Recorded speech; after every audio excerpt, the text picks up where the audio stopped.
पूछिएगा बच्चा कि देखो कितने अच्छा बोलती है, ठीक है कि नहीं। अब जब आई थी तो कैसी थी वो भी अपने बाप को तो अपने आप को तो ईमानदारी से प्रस्तुत करना, जिससे कि एक छोटा सा बच्चा भी, वो बच्चा बेचारा हमेशा भूख के लिए लड़ाई करता है, उसको भी वो प्रेरणा मिले कि नहीं अब मैं कर सकता। तो लोग पिंकी कुमारी को मैं समर्पित करता हूँ। पिंकी को सबसे पहले आप और मुझे लगता है जीवन में जैसे मुझे सर के सामने बोलने का मौका मिला, आप लोगों को भी मिले ऐसे ही मौका।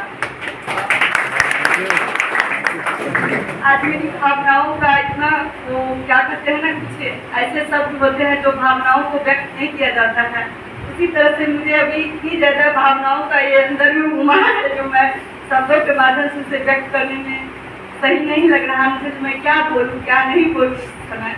लेकिन फिर भी मैं अपने बारे में आप लोग बताना चाहूँ। जब मैं पहली बार मेरी रूममेट है सिविल सेवा की तैयारी कर रही थी, तो मुझे लगा जो बोली जो मैं किस चीज़ की आप तैयारी कर रही बोली बीपीएससी का। उसमें उतना समझ नहीं था बीपीएससी होता है ये जानती थी मैं उससे, और एक ही बात जानती थी बीपीएससी से वीडियो मिलता था, सौभाग्य से मुझे आज वीडियो नहीं मिला। तो मैंने भी बोली, मैं उनसे पूछी तो कैसे होता, तो उन्होंने यहीं सिविल सेवा मतलब लक्ष्य में ही ज्वाइन की थी। तो बोली ऐसे ऐसे लक्ष्य में सर पढ़ाते हैं, तो मैं बस ज्वाइन कर ली। मुझे न तो सिलेबस के बारे में पता था न ही किसी विषय के बारे में कोई जानकारी, और मैंने आया वहाँ पे बस ज्वाइन कर ली और पढ़ाई शुरू की। शुरू से ही मैं ठीक ठाक राइटिंग वूटिंग ठीक ठाक था, लेकिन वो एक ग्रामीण बैकग्राउंड से थी, देश का आता नहीं था। तो 2-3 देश के बाद बैठी थी, असुदियाँ होती थी तो लगता था सर की नज़र ऐसी कहाँ से पढ़ाए थे उसके लिए सर देखते थे, तो लगता था कहीं मेरी कॉपी पे नजर पड़ी, कुछ असुदियाँ रहती, फिर सर डांटे किसी के पीछे में बैठी थी। और जब किसी भी दिन लेट होता था तो इसके बाद थोड़ा आगे आती थी, फिर पीछे जाती थी, तो सर हिम्मत नहीं होता था क्लास में आए। वैसे अभी भी हिम्मत नहीं होता था। जब फाइनल रिजल्ट हुआ तो भी मैं सर को एक बार कॉल की, सर बिजी थे, तो फिर मुझे हिम्मत नहीं हुआ तो फिर मैं दोबारा सर को कॉल करूँ, कौन सर मैं सेलेक्ट हो चुकी हूँ।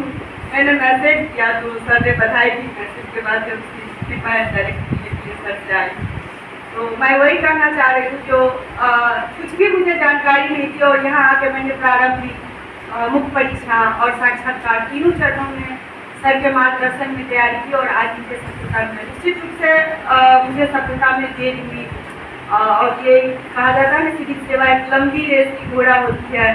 तो ऐसा मेरा कहने का कतिपय ये मतलब नहीं है जो एक बार में नहीं ही होता है, लेकिन इसमें कभी भी 2-3 चांस लग जाते हैं। तो इस समय हाइट सबसे महत्वपूर्ण चीज़ होती है, जो सर के सरने में आकर के मुझे सर कभी समझाते थे कोई बात नहीं, जब ऑफिस में कभी मिलते थे फिर होगा ना कोई बात नहीं, तो मुझे वो नहीं होता वो पल, उसको मैं अभी शब्दों के माध्यम से व्यक्त नहीं कर पाऊँगी। मुझे क्या भावना होती थी, कितने बार आंखों में आंसू आ जाते थे, लेकिन फिर भी मैं उस पल को ये करके संजो के जब 64 में भी मैं इंटरव्यू दी थी तो मेरा सिलेक्शन 64 में नहीं हुआ था।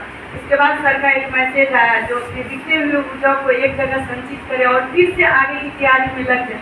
वो पल मुझे अभी भी याद है, जो मैं पल को किस ढंग से देखी थी, और सचमुच में बिखरे हुए ऊर्जा की नहीं होने के बाद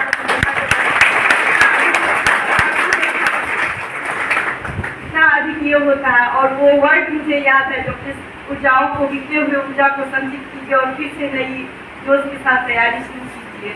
तो इसका ही परिणाम है जो आज मैं सिलेक्शन फिर से मुझे मिला है 66 में। और बस मैंने सिविल सेवा ज्वाइन की सर के मार्गदर्शन में ही, और सर के कहे हुए बात मुझे लगता है यदि कोई भी स्टूडेंट 40 से 50% भी अनुकूल कर ले तो सफलता आज में कल देरी जरूर हो सकती है, लेकिन निश्चित रूप से मिलेगी।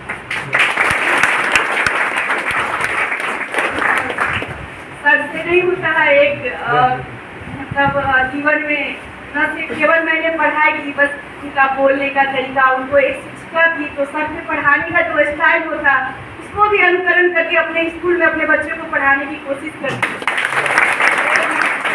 और जीवन के अन्य पक्ष भी मैं चाहती थी कि उनसे कुछ भी उनसे अनुकरण करके आगे बढ़ाऊँ इसी तरह से।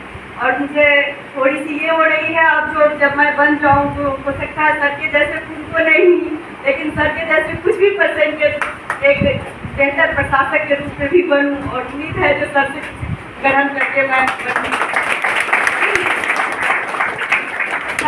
मतलब होता है ना, सर केवल मार्गदर्शक ही नहीं रहे मेरे जीवन में, एक आदर्श मेरे रहे। जीवन के हर एक क्षेत्र में मैंने उनका अनुकरण किया, इसीलिए और इसी के साथ मैं अब मेरे पास शब्द नहीं है जो मैं उस भावना को व्यक्त कर पाऊँ, बोले न तभी से जो मैं सर मेरे लिए क्या है उस चीज के।